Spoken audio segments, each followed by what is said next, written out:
I'm on my own, broken and alone. I feel the rain crashing down all around this empty town. I'm searching for the lost and found, but you don't care, you're unaware. Keep moving like the scars aren't even there. It's in the air like a blazing flare. Don't stare 'cause the flames will burn us. I thought you were the one for me. That's why I gave you everything. Held you close by the stormy seas. Oh, you meant the world to me. I used to kiss your head when you cried for me. Hold your hand while the pain was over. Keep you warm by the roaring sea. You meant the world to me.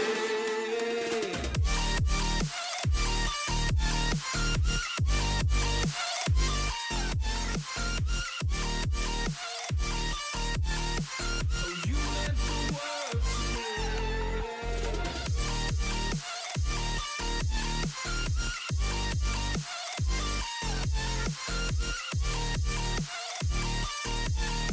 Oh, you meant the world to me. My darling dear, you're never here. When I'm in pain, you hide and disappear. Like shadows in the atmosphere, charting the stratosphere. Yeah.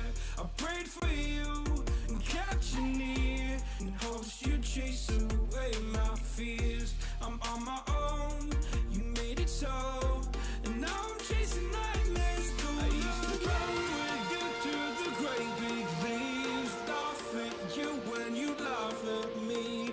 Hope for us because I believe the home was just you and me. I thought you were the one for me. That's why I gave you everything. Held you close by the stormy seas. Oh, you meant the world to me.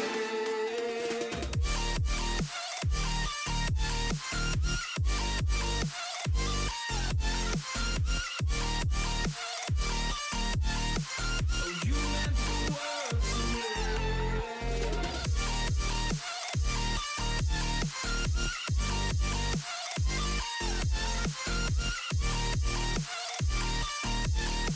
Oh, you meant the world to me.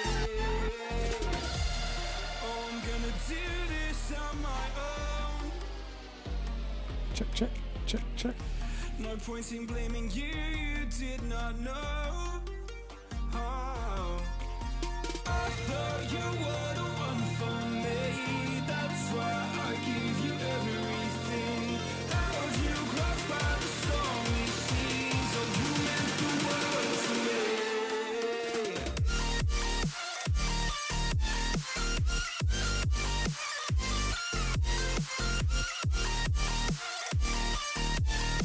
Oh, you meant the world to me.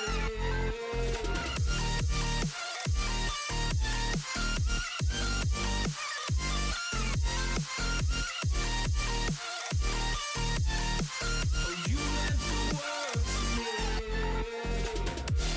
Oh, I'm gonna do this on my own. How we doing, guys? Can you guys hear me? We'll get started in just a second. Somebody give me a thumbs up in the chat. Just let me know if you guys can hear me, and we will get going. Let's go. Oh, I'm gonna do this on my own. No point in blaming you, you did not know. I thought you were the one for me. That's why I gave you everything. Held you close by the stormy seas. Oh, you meant the world to me.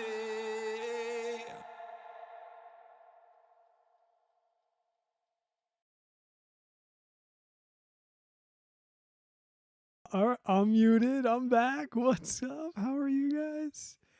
Vibes are so high tonight. So don't kill the vibes.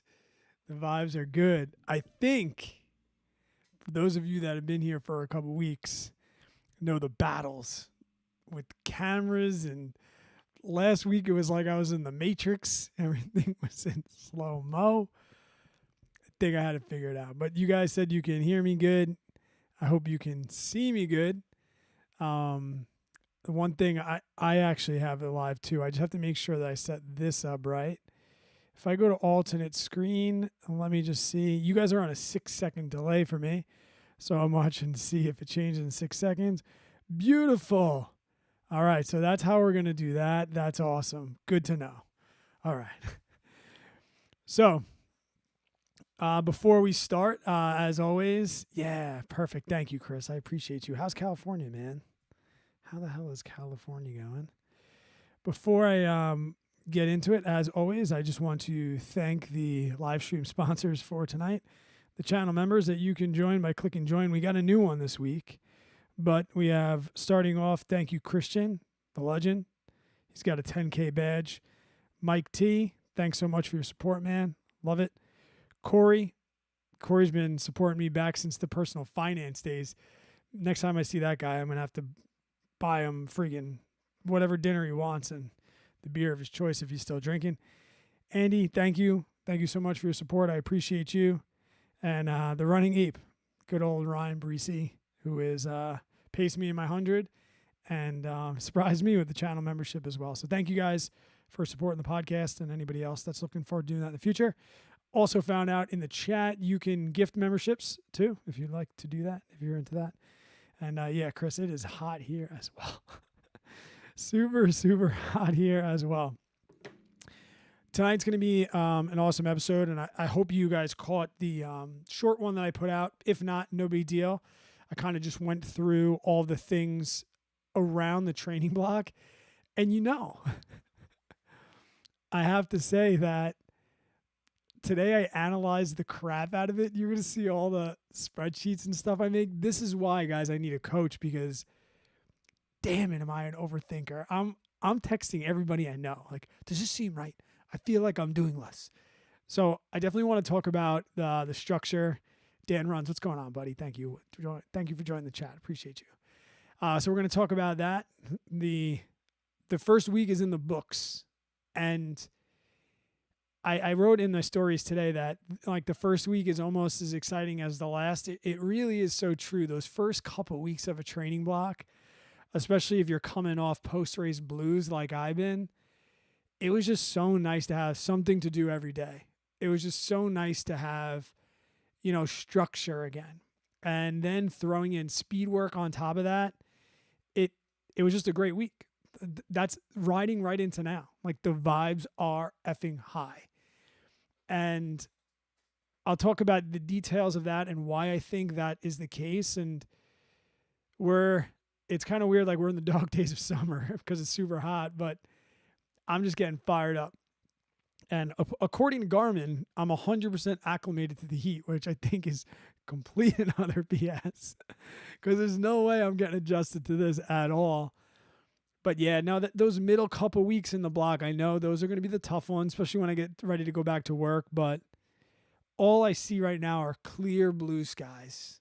And I cannot wait to race again. I cannot wait to display fitness. I think that's the beautiful thing of week one of a training block.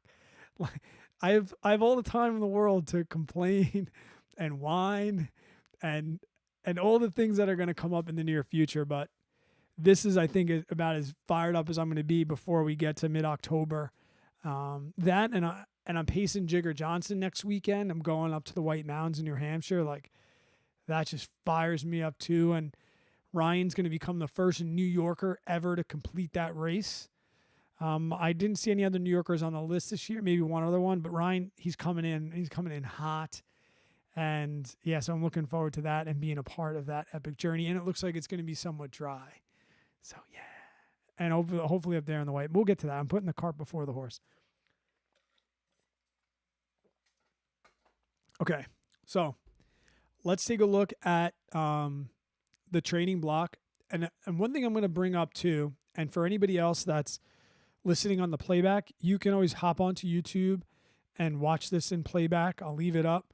So if you want to see it, I'm going to talk through it. You shouldn't need it, but also too, for the people that are live in the chat right now, I can't see the chat when I'm on this other screen. So if you give me a question, just know that I'll pop back and forth between the other screens just so I can see the chat. And if you have any questions, and as we talked about last week, please ask all the questions that you have. It makes the live stream way more enjoyable for me. And as a teacher, I love to educate and talk about all the things that I'm doing. So let me switch over.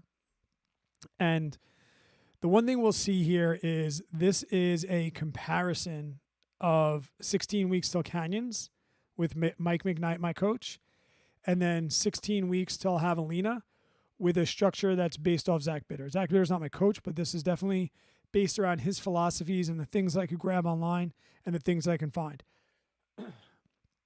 And this was really like the first place where I started to think to myself, am I doing the right thing by not just going back and following Mike's plan to a T? Because there's a couple things that I just want to notice in that comparison is, and this is definitely worth noting, my fitness score. And if you don't know Training Peaks and what CTL means and ATL and all those things, I'll explain them. But this is essentially my fitness score going into the Canyons block was 57. Right now it's 68. So I'm holding more base fitness. And that's kind of what we talked about in the podcast that I just released about how I can go 16 weeks instead of 24. All these things have a bigger base of aerobic fitness. I can go by perceived effort now. I don't have to worry about heart rate as much. With that more fitness, I'm also carrying less fatigue. This is a perfect amount of fatigue. Nice. But you can see the form score, which is the difference of the two, was 15, minus 15. Now, for growth in Training Peaks and with my athletes, I try and keep my athletes between -10 and -15. -20 is like a big week. Maybe after a big day, you'll feel -20. -30 means we got to pull back. And then we kind of get the form pretty good. So this was coming out of a lot of rest. I think my form score coming into this week was like plus 23. So more than rested. Other things I want to notice. I ran 55 miles that week. This week ran 45 miles. And as you know, I'm going by time. I had an 8:44 goal. I ran 8:38, where that week into Canyons, I ran almost 9 hours. I did get more elevation gain. I got 4,000 feet this week, where I only got 2,500. So there's going to be that discrepancy in miles, which is why I'm glad that I went with time. All right. Also, in the Canyons block, and when I show you this Thief of Joy document that I made, I called it Thief of Joy because it's comparison. I compared the time per week, the stress scores that I have anticipated, the miles that I ran for the Canyons and for Javelina, and then the vert that I ran in that week. And we can see that all of the trends, this is the time trend, this was the stress score by week, and these were the miles by week. We can see that they're all a similar track, but the one in blue is the Canyons, and it just seems to be a little bit higher. It seems that I did more work, but in Canyons, I did not do as much strength work. So I am essentially, this difference in time here of say 11 hours to 9:23, this was 11 hours of running, but in Canyons, I got to be honest, I didn't do as much strength work as I wanted. I came out of the gate hot, but I also did a 24-week block. So by the time I got to 16 weeks out, I essentially had been doing some push-ups, pull-ups here, doing a lot of mobility, things like that, but I had not really been focusing on strength. This plan, I am going to focus on strength. So I'm going to be running less, but same amount of time under stress, adding in that strength. And one of the things that I talked about was the fact that in the Canyons block, I kind of got out of strength training because I was it was too much time.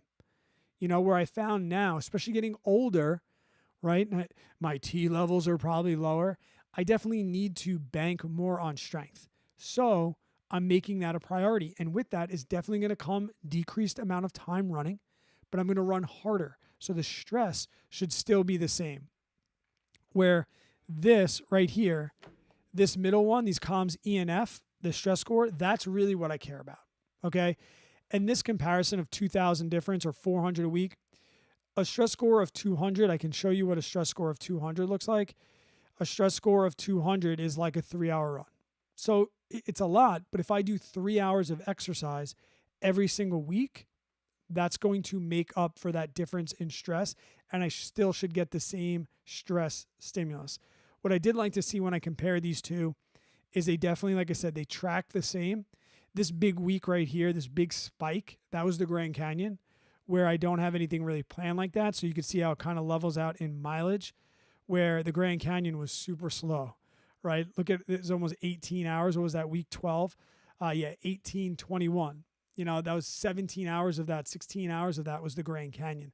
So I really didn't run that week, but these are things that we have to understand when we're comparing one training block to the other. With all that said, I'm still very, very confident, but I want to explain why on earth I would come into this block doing 10 less miles and doing about 20 minutes less work than I did in the previous. And a little bit of that is, I also think that I peaked a little bit too soon. Like I got up into the 80s here, and then you could see 50, 70, 60, 70.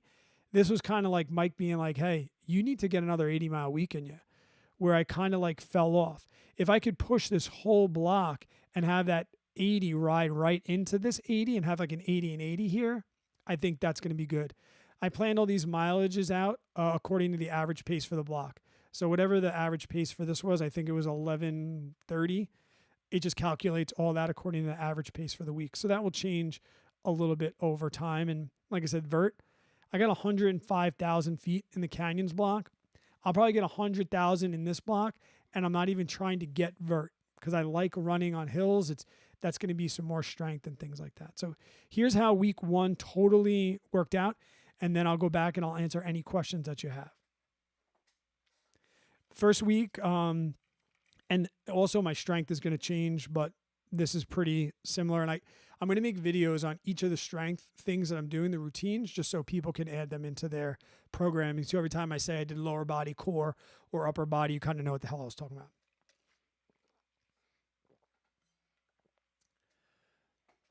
So I went in and I did a 12-minute time trial. Maybe I could just open Training Peaks here, and that will make things a little bit easier. But I did a 12-minute time trial, and it worked out really, really nicely. I think I tried to go right around my 5K pace. So if we see the minutes per mile show, definitely went out a little bit hot, and then I kind of trickled off towards the end. But we did a little bit of striders. I've liked doing striders right before an effort, mostly just to wake those legs up and get them going. And then I had a nice cool down. If we just scan in here, this is another great thing about Training Peaks. You can highlight this box. It'll tell me exactly what I did for that block. So it says 740, kind of fell off here at the end. Let me readjust that to actually what we actually did. Kind of pulled off right here. So we can see about 719 pace. That's a little bit slower than my 5K, but a very, very nice 12-minute block. Liked that a lot. I'm never going to do 2 hard days in a row. So the next day was just a nice, easy run. We came in probably nice, easy pace, average 12:06. This was a day I went out running with my wife. We got 800 feet. It was a beautiful day. I love running with my wife anytime I can. Then we did easy, hard days. So these are going to be 1-to-1 intervals, 2 minutes hard, 2 minutes off. And yep, great workout, great heart rate. I did this on the track. You can see I came out and just did them on the track, whack, whack, whack, whack, whack. And then I did my slow down, did them around town. I want to do these hards on the track, mostly because when I do them on the track, I can get an idea of my pace better. Like I don't like to just stare at my watch. What's my pace? What's my pace? And I don't want to be falling off. But I knew that I was doing a little bit more than a 400 meter for every interval. So it gives me a visual of saying, okay, here comes that interval. We now need to just go and try and get to that 400 meter interval. Dan asked, so will zone 2 not really be a focus? Yeah, Dan, I'll briefly say, and if you go back and listen to that 20-minute episode that I just posted, 50K Ready podcast, wherever you stream your podcasts, I talked about this at length, so you can get a kind of a bigger detail. I am focusing on zone 2, like zone 2 is there. It's still 80-20, but I'm really going more by perceived effort in my easy runs more than my heart rate because I know zone 2. And I'm also adding in more speed work to this block than elevation just because it's race specific. For canyons, I really needed to worry about tackling that 18,000 feet and 22,000 feet of downhill. Where at Javelina, generally more flat course, and I am trying to go sub 24. So instead of like that zone 2 being a primary base of the whole block, I'm definitely incorporating more speed work into this block than I did in canyons, if that makes any sense. Thank you so much for the question.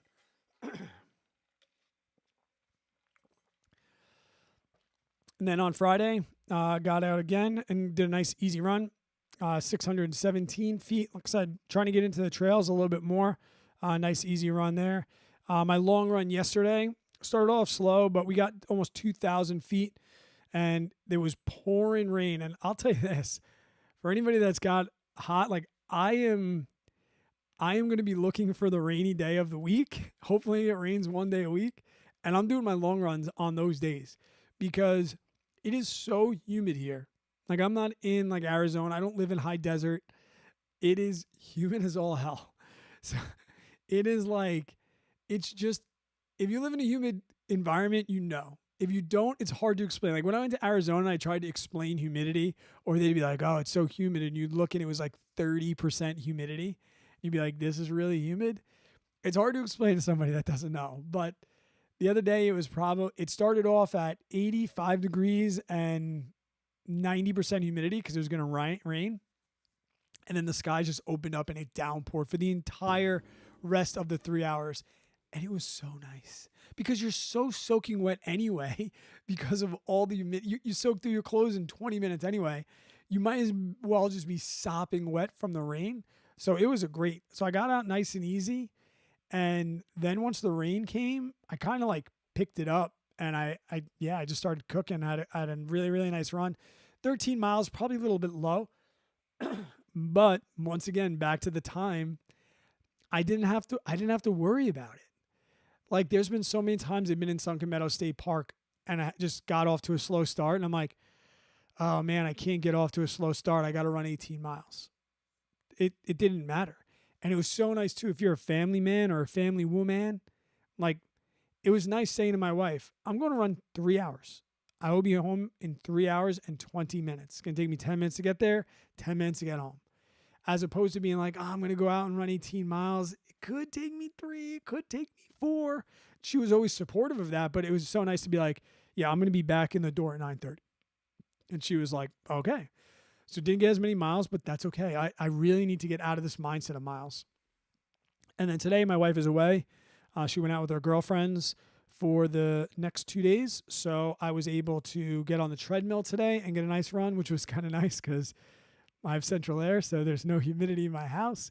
But I did turn the fan off. I don't want Garmin to think that, I'm not really working my butt off and trying to keep that heat acclimation, Derek says you feel like you could drink the air. It is so true. But it's also true when it's pouring, like your mouth doesn't get dry. Like you really have to focus on drinking because you're like, is this sweat? Is this rain? What is this? So yeah, it really, the first time I heard people that never like dealt with humidity was when years back I went down and I did the Dopey Challenge in the Disney where you do like the 5K, 10K, half marathon, and full marathon in a full week. And maybe it was that or Wine or Dine. It was definitely in Orlando, and we were standing at the start line and it was just humid. But it was just humid. Like cool for us.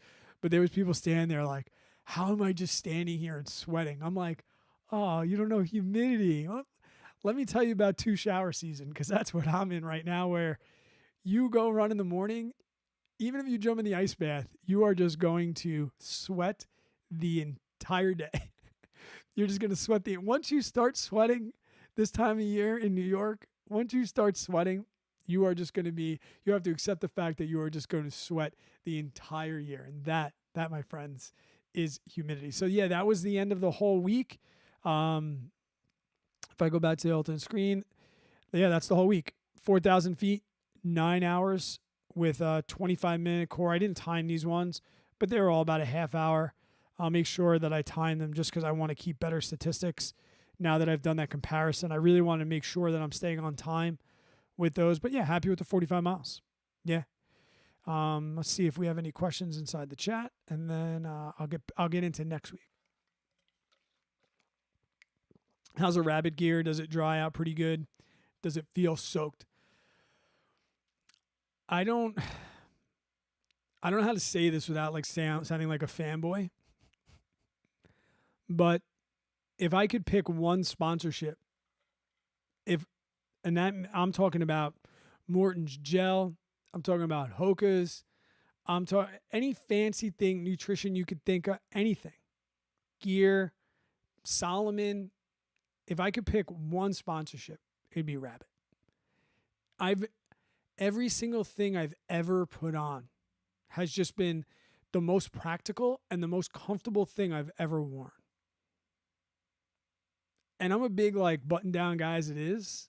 Like I like look good, feel good.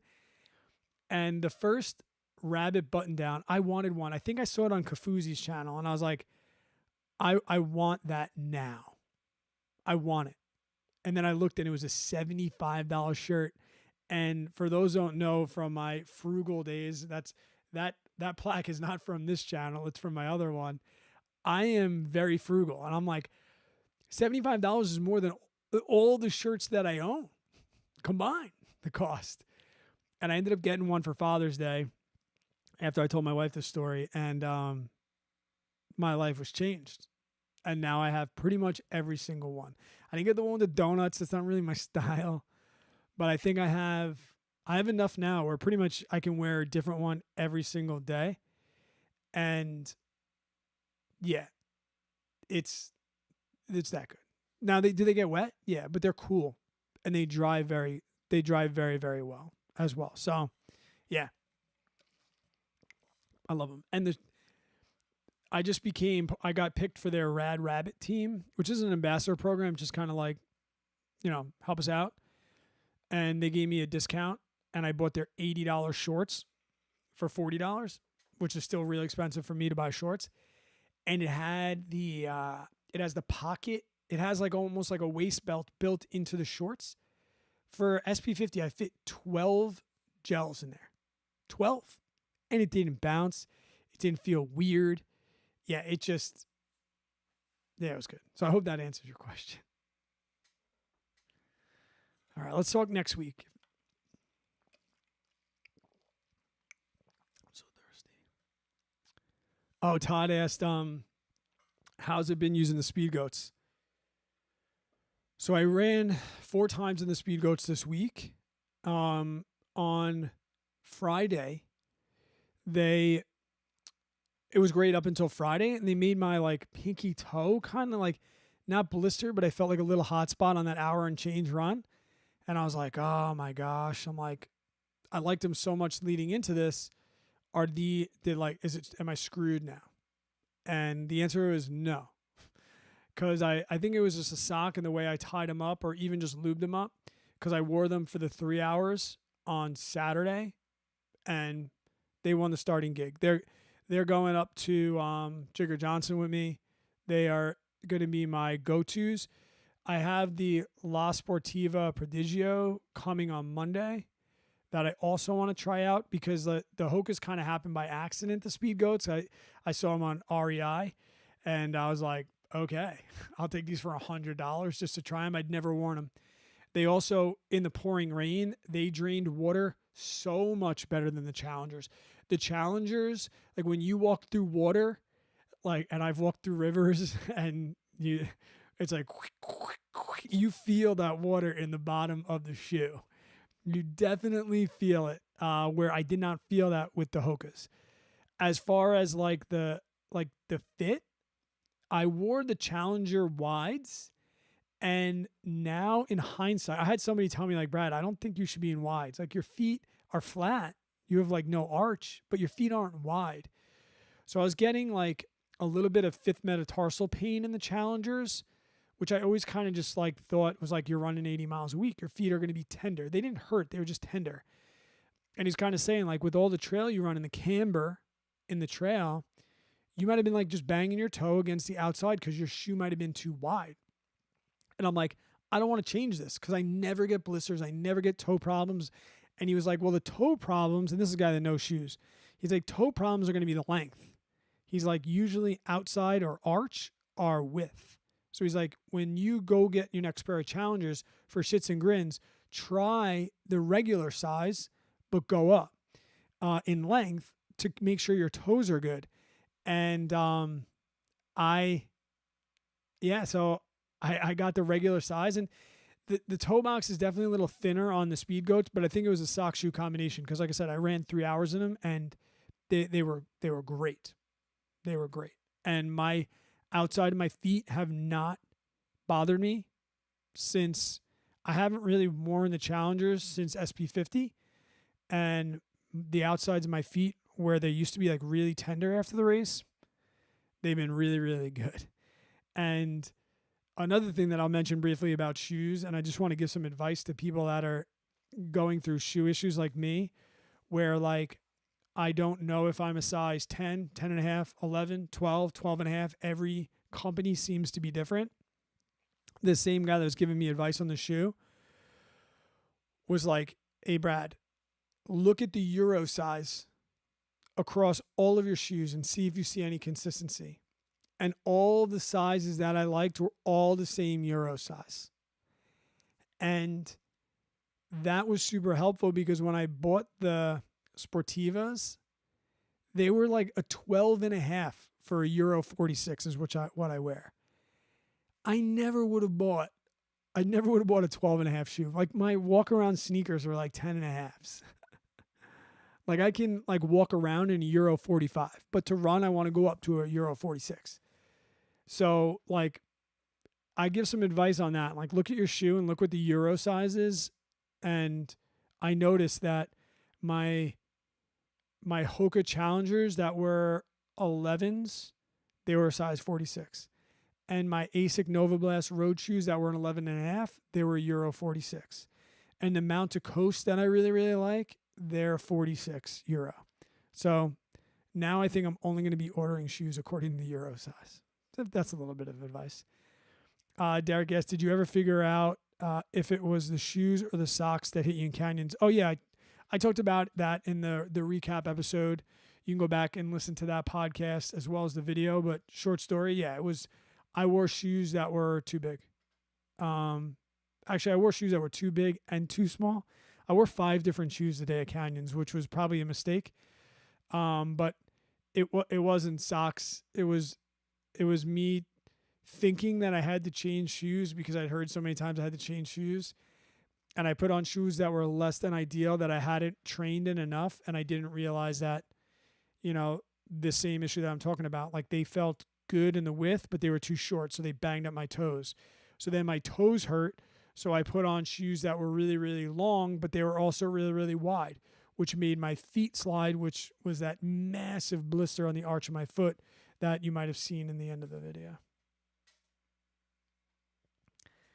And I have not worn cotton socks since then. I always had the Njinji socks, and then I listened to people that I shouldn't have taken advice from that just hated Njinji socks. So I stopped wearing them, and I've been back on the Nike cottons. I've been back on the Njinji toe socks, the really light, thin, like trail version of them, and then I'll wear the winters, and I've been also wearing the features. But the thing that I don't like about the features, and I also got a pair of Smart Wools, all the Murano, which is the type of fabric, all those Murano socks, I hate how the toe stitch pretty much starts on the outside of the pinky toe and ends on the outside of the big toe, which just irritates my toes.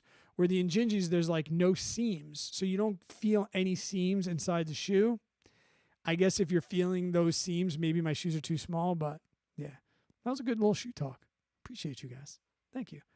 Let's talk next week. This week is kind of going to be up in the air a little bit because I have Jigger Johnson. And getting Ryan to the finish line is number one priority. So I am not going to do anything this week that is going to jeopardize me not being able to perform at the highest level for Ryan at the end of his race.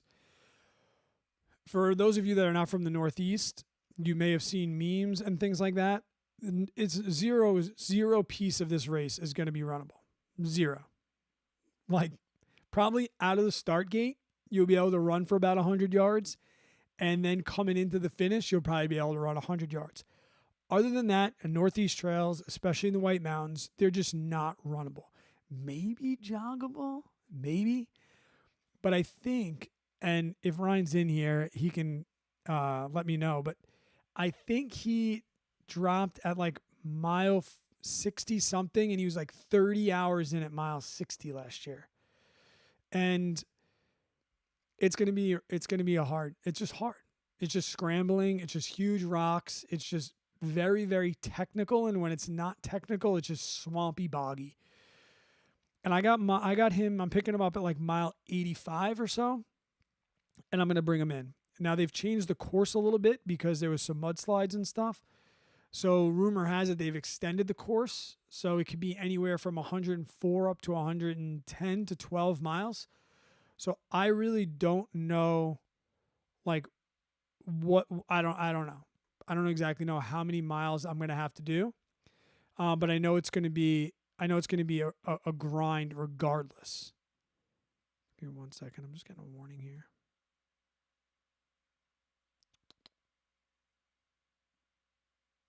Whatever. So I need to make sure that I am ready for that long grind. I can't just look at the miles. I need to look at the whole thing like holistically and think like, all right, we're going to be out there for a really, really, really long time. With that said, that doesn't mean I'm just going to like flatten out and not do anything this week, because that was kind of a mistake that I made going into my race last week, where I kind of like not tapered too much, but I didn't do enough to keep my legs fresh and awake. So here's what I'm going to be doing. I'm going to start the week off as planned. I'm going to go easy hard on Tuesday. These intervals are going to be 2 minute. All right, so 3 minutes on, 3 minutes off, 1-to-1 intervals. And then I'm going to do my easy run here. I'm going to do Wednesday, 1 hour, 15 minutes. And then I'm going to do Thursday, easy hard for sure. I don't know if I'm going to get to him or he's going to get to me late. I think he's going to get to me late Saturday into Sunday morning. So this whole weekend is going to be just weird. So I think after this hard day, maybe I'll get up there and maybe I'll go for a hike or I'll go for a run, something light. But this whole week really is going to just be focused on Jigger Johnson, right? So that's kind of what I have here. All things considered, I'd like to get at least 9 hours of running with a training stress score about 382, and that will put me in a really, really good spot. I'll be very, very happy with that. Yeah. So that's kind of next week, really, in a nutshell. I cannot wait to go to Jigger Johnson. I've been waiting for this. Like when he went up last year, he kind of joined it last year as like a, let's get up there and see how it is, see if things are going good.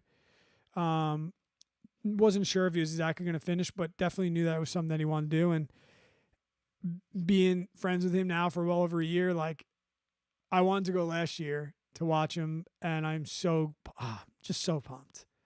There's nothing I like better than seeing my friends just kick ass and take names. And that's exactly what he's going up there to do. And I'm going to get to, be a small piece of that, which is awesome. I highly recommend pacing for people if you can. If you can figure out a way to put that in your schedule, please pace for people. It's going to be sick. All right, that's it. That's all I have for you right now. If you have any questions, I'll take another sip of water. If you have any questions, leave them down in the chat below. Once again, I will say thank you so much to all the channel supporters that help this and that watch the videos outside the live stream and leave thumbs up and leave comments. It just makes me really, really happy. And I posted some videos this week that I hope you like to check out. Power hiking with poles for that race. I'm going to have my poles, but it's kind of like so technical that you don't really even need it. Maybe on the downhills more, like to try and catch yourself as you go, but it's going to be a lot of scrambling. My hands are going to touch the ground a lot. And I can't wait to record every second of it. This is going to be one of those videos. I can't wait to make the video because I don't need to worry about me. I'm literally just going to go out there and showcase the whole entire course, Yeah, Ultra Corey's in the house. What's up, buddy? Hope you're doing well. So, yeah. Any other questions, guys? Remember, if you're just getting here, you can go back and watch on the playback, or you can wait till it comes out on Spotify or Apple, wherever you leave your podcast. And if you are listening to this on Spotify or Apple, please leave a comment, review. That's how those algorithms push podcasts up to the top. I think in the United States of America, I was podcast number 215 in the running space. So top 250 for us, the little guys. Let's go.